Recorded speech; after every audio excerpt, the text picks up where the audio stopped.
bu məsələnin çox danışmışsınız əslində. Keçən il gördüyüm bəzi verilişlərdə də Qədir Rüstəmovla bağlı bu koma məsələsi. Bilmirəm, danışılıb bu məsələ, amma dedim bu verilişdə də toxunaq ki, o xəstə yatanda, komada olanda yaxınlaşmışsınız ona, ağdan alındı. Bu təxəyyüldür, yoxsa sadəcə belə bir şey olmuşdu? Xəstə olanda Qədir mənim sevdiyim adamdır. Qədir'in heç vaxt dostu olmuyor. Bir dostu var idi, Axundov, deməli Ağdamda, ondan ova gedirdi. Yəni dost, elə dost olmazdı.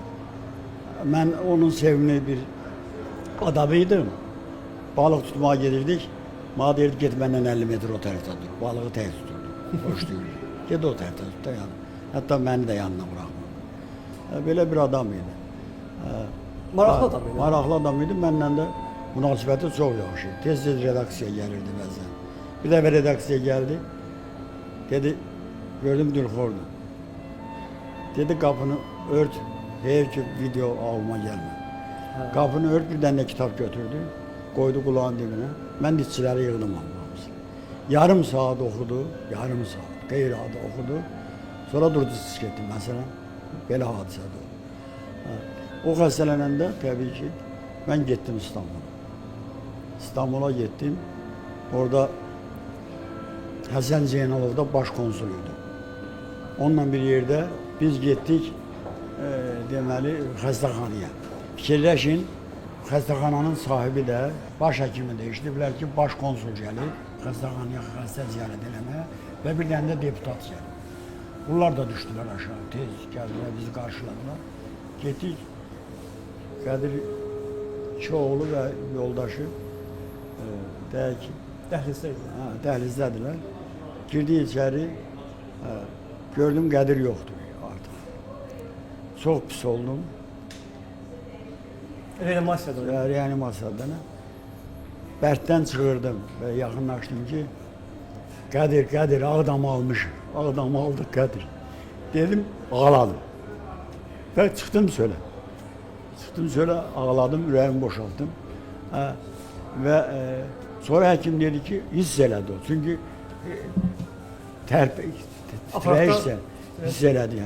Hiss elədi, dedim, qoy, elə ürəyi rahat geçsin. Ondan 10-15 gün sonra rəhmətə getdi. İndi deyirlər ki, buralar baş həkim və sahibi deyirlər ki, bu kimdir ki, bununla prezident maraqlanır, nazirlər maraqlanır, ayrı-ayrı vəzifəli şəxslər maraqlanır, zəng gelirlər bizə ki, vəziyyəti. Bu kimdir? Mən də bunlara dedim ki, sizə Zəki Müren kimdirsə, bizə də bu odur. O siz ona sənət güneşləyirsiniz, bizə də budur. Mən həmişə Qədirin üstündə lentlər olur. Getdik, sonra Həsən Zeynalovun sürücüsü lendi gönderdi həkimə. Lendi gönderdi həkimə, səhərisi bir də gəldi. Həkim qulaq alsın, dedi, Zəki Müren kimdir? Bunun səsi Allah'tan, ilahiden gelir. Zəki Müren böyüsən, amma bunun səsi ilahiden gelir. Bu başqa səsidir. Bu təmiz başqa bir səs. Sonra da gəldi, 10-15 gün sonra rəhmətə getdi. Məndən qabaq Fərəddin Hacıbəyli də getmişdi onun yanına. Onun görüntülərinə baxa bildilər, o məsələn Sona bülbülləri onlara göstərmək olardı. Türkləri deyil amma. Yoda verdim də lendi verdim.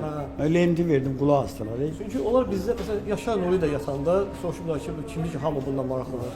Yəni onlar tanımırlar da bizim sənətkarları. Nə tanıyırız ya, amma dedilər, nədən bu ilahi səsdir. Ruh şad olsun. Vaqif Cəbrazədənin bir şeiri var. Qədir Rüstəmov, düş televizordan. Ulu səs gözəldir, qeybdən gələndə, göydən gələndə. Düş televizordan. Yəni Qədir televizor oxuyanı deyil. Qədir, məsələn, bir məclisdə zadda Qədir ayrı cür oxurdu. Televizorda çıxırdı, sıxılırdı. Deyək ki, kamera qarşısında falan da ürək istəyən kimi həm də ölçülər var idi. Amma məclisdə zat, toyda təmiz başqa Qədir idi. Təmiz, ayrı bir Qədir. Onun ən yaxşı müsahibəsi, bəlkə də baxmışsınız, İlham Rəhimli ilə söhbətləri var idi. İlhamla olub, Fəxrəddin Hacıbəyli ilə olub.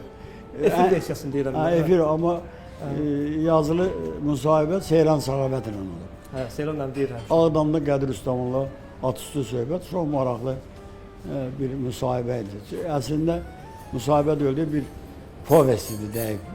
Düz deyim, mən də deyirəm, mən də Qədirdən çox yazmışam, söhbət eləmişim, müsahibə almışam. Amma Seyranınki kimi deyil, mən başqa tərəfdən, o başqa tərəfdən yanaşmışdım. Amma bu yaxınlarda 4 Dalbada 4 məqal yazdım. Qədir Üstəmovun ov məzarələri. Olmaz, maraqlıdır. 4 dənə məqalə yazdım. Məsələn, Ağdamdan sonra, işğaldan sonra Qədir Üstəmov heç bir toyda oxumadı. Toya getmədi. Yəni də nə qədər deyildi, mən toyla qutarmışam. Amma bəzən görürsünüz, dost toyuna gedirdi, dəvət olunurdu, oxumaq yox. Orada xahiş eləyərdə bir 10 dəqiqə, 15 dəqiqə nəsə oxuyardı. Amma pulla toya getmədi. Və Oğuzda yaşadı. Yəni, Oğuzda yaşadı, oradakı dostlar ona şərait yaratdı. biraz da Şamaxıda yaşayırdı. Yox, əsas Oğuzda yaşayır. Oğuzda yaşayır. Ondan da o Fəxrəddin getdi Oğuzda, ondan gözəl bir müsahibə aldı. Az TV üçün gözəl bir müsahibə olmuşdu. Hacı Bəyli Fəxrəddin.